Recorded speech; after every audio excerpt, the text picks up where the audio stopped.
Welcome back, and I'm here today with some more movement. And I'm reporting from an unexpected place right now, which is a chair. There it is. I'm sitting in a chair.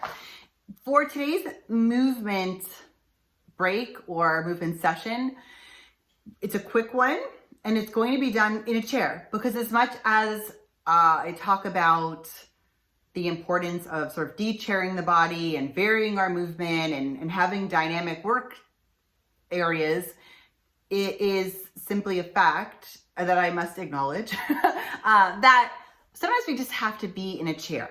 Many of us have times during our week when we must be in a chair. Maybe we're at work and there are no options or something like that. So this is a movement session that we can do in a chair. So just because we're in a chair, actually, that does not mean we must be in a completely fixed position and that we cannot work core connecting or mobilizing the hips or the ankles or the spine. So we're gonna sort of prove that theory wrong today. So even though we're going to be in a chair, we will be moving dynamically and getting all sorts of parts moving while we're there. Now this first half of this movement session can actually be done likely while you are even on a video call. So if you're stuck on Zoom, you could be doing the first half of this movement session, those movements, and no one would probably even know. So that's great. Those are just some great movements to have on hand for times like that, if that's something that is, part of your work day or your week. And then the second part of the movement session does have some things that use the arms and people would notice if you were on a video call, but maybe you could sneak it in, even if you are stuck on video calls in a chair, because I know some of you are, you could sneak that in maybe in between quickly or something like that. And still get that full body movement in. So even though we might be stuck at a desk or stuck in a chair, we will still find a way, right? There's a will, there's a way. We will still be moving dynamically. So this movement session, this workout will include some nice mobility for the hips, for the ankle, for the whole leg actually, ankles, feet, for the core and sort of connecting into those deep core muscles, even when we're in a chair, and then also shoulder girdle and spine. So we're gonna get actually a lot of movement in, even in a chair. So let's get started. So here we go. We are going to get moving more, even though we are in a chair, which is generally the most sedentary, one of the most sedentary things we can be doing is sitting. We're gonna fit some more movement, even for these times where we're kind of stuck in a chair. So we're gonna start in a neutral position for the pelvis, which is really important because sometimes, especially if we're sitting for a while, we end up sort of slouching back in this position, which is really not doing much for us, right? So we're gonna come up. So we're sitting right on top of our sit bones. So our sacrum is just about vertical. We're not back in a bucket seat position, but nice and tall. And then from here, we're going to come, so we call this neutral pelvis.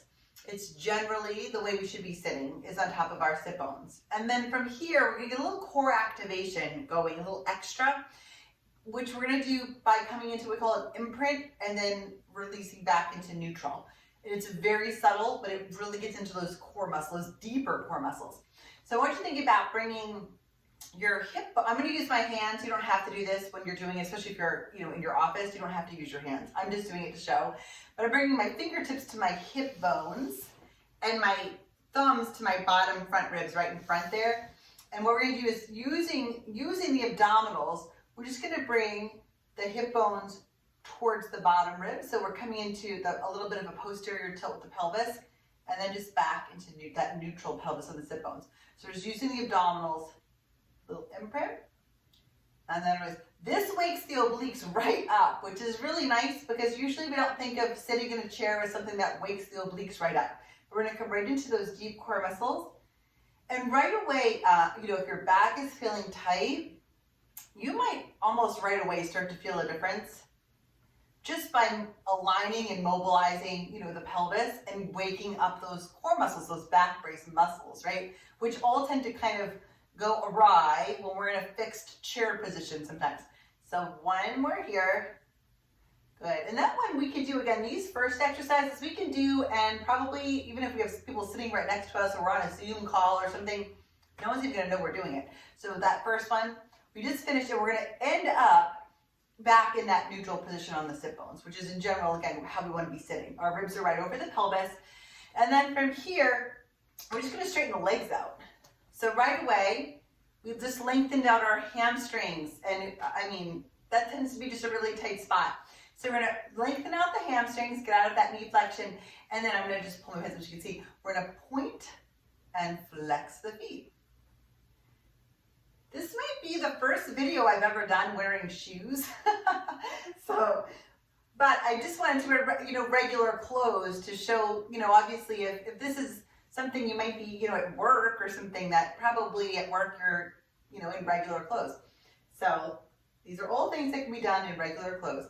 Now, hopefully if your shoes, which mind you, if your shoes have a wide enough toe box, which they generally should, we can even sort of stretch the toes out here as well, maybe wiggle those toes. So just getting some nice ankle mobility, which helps with our gait pattern when we're walking, when we do get up and about. It's going to help with circulation, right? It's going to help just get that mobility and stability from the feet up, which is really nice. Gives us a little more energy too, just something simple like this. We can now from here just windshield wiper. So we're going to move now from the hip. So the legs stay straight. We're just going to windshield wiper from the hip. So the feet are going side to side, but it's initiating right at the thigh bone. And I'm still up on top of the sit bones. So just getting some hip mobility, because hips definitely have a tendency to get tight, especially when we're sitting, right? So we get a little mobility in there. And then from here, I'm going to keep my straight legs. So I'm going to take my straight legs and bring them out wider. Now, how wide you bring them is going to depend on your flexibility and also how much space you have. But any variety in movement is a good thing. So I'm still up on the sit bones. We're still up on the sit bones. We should have our legs out wider. So just now getting, just changing up the hip position, which is really nice. And then from here, we're going to bring the legs back in. So now I'm back to that, sort of standard position where my knees are about hip width apart. And then coming from here into a figure four. In yoga, this is referred to as a pigeon position often. So figure four is just going to be taking one leg. So I'll take my left leg. I'm going to flex the foot, and I'm just going to cross it over the opposite thigh. Still on the sit bones, nice and tall. And just getting a nice, again, hip stretch here. You can do this sitting straight up, which is great. This might feel like plenty of stretch in the hip for sure. You could start to hinge forward the hip a little bit, which is actually from the pelvis, so it's not rounding over. This isn't going to help the stretch, but if you can lengthen out a little bit more at the glutes, you might be able to hinge forward a little bit. So just an option.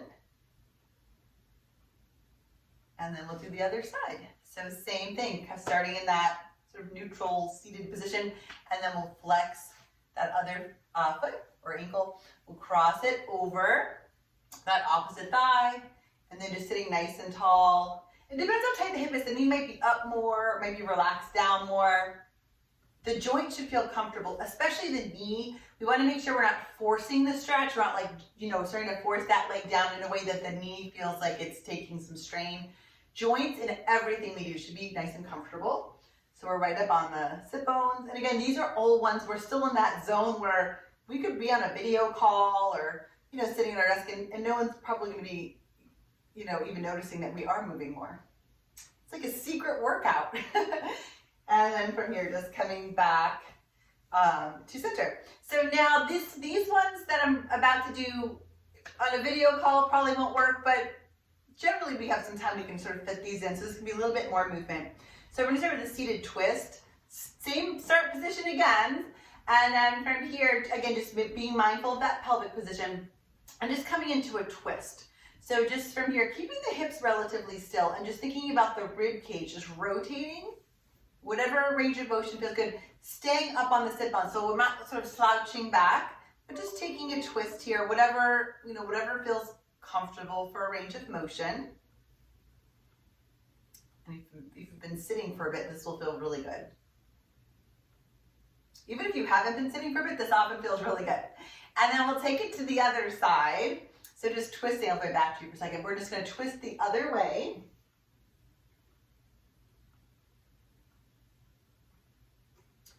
And again, just getting that really nice release. Trying to keep the hips pretty still so the legs aren't shifting, but just getting that nice twist.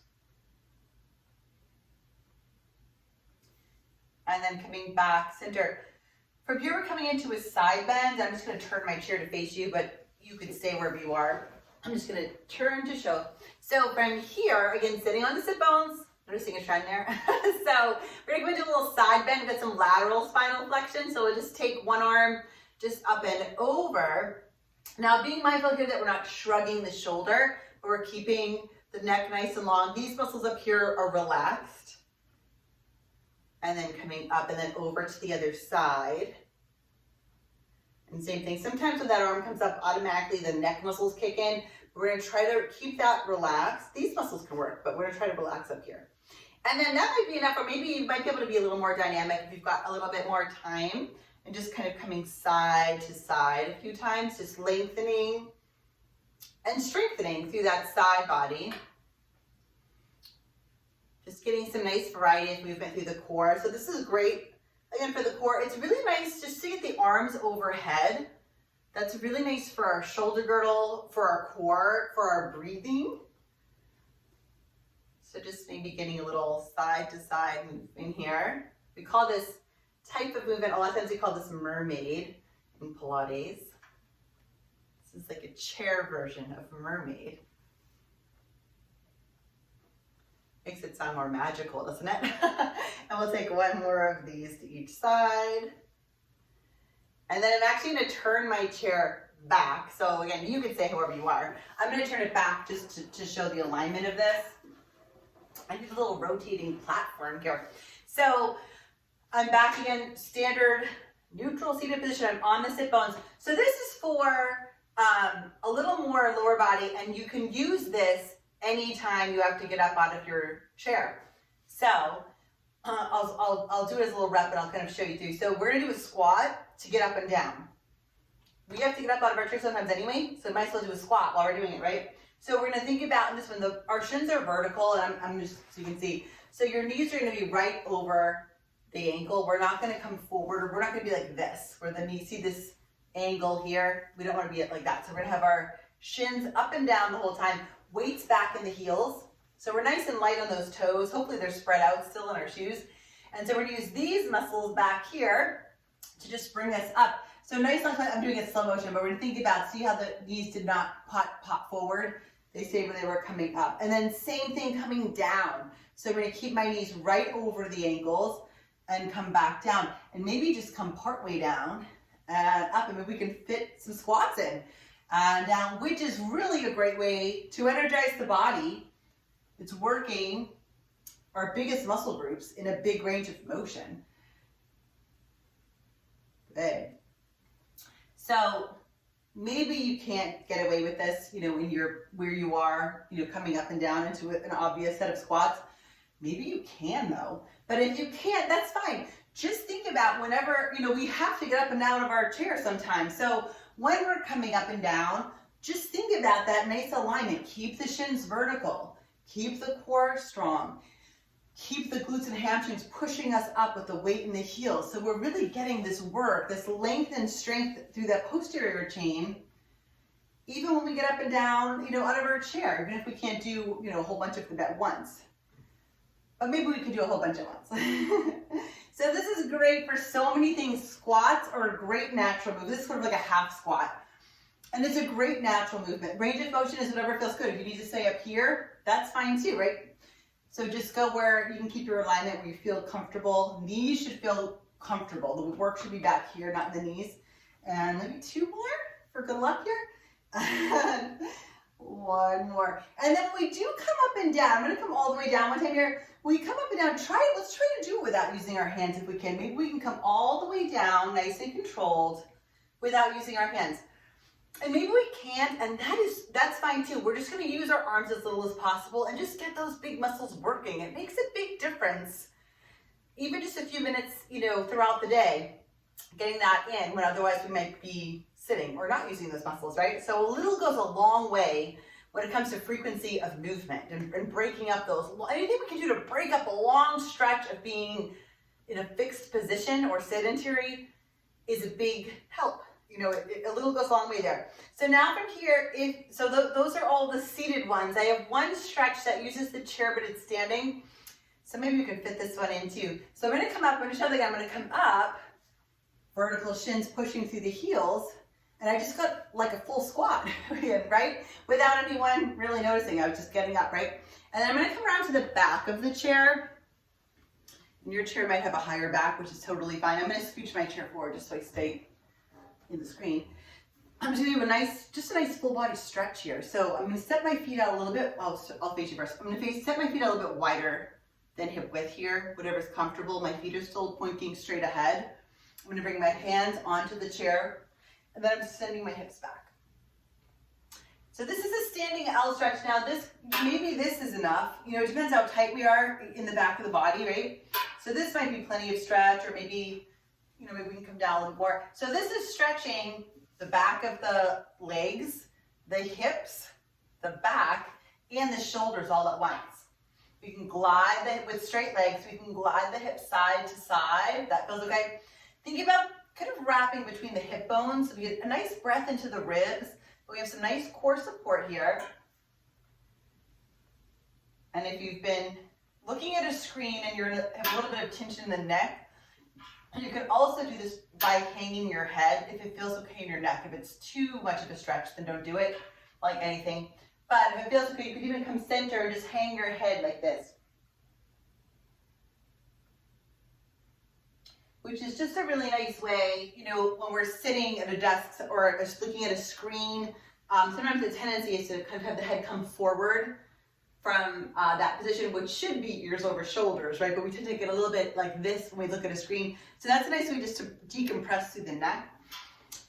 So just a nice stretch here. And then we're gonna bend the knees, bring one hand to each thigh. And we're just gonna scoop the abs again, like we did in that imprint earlier. And we'll just roll up vertebrae by vertebrae, back to standing. So we did it.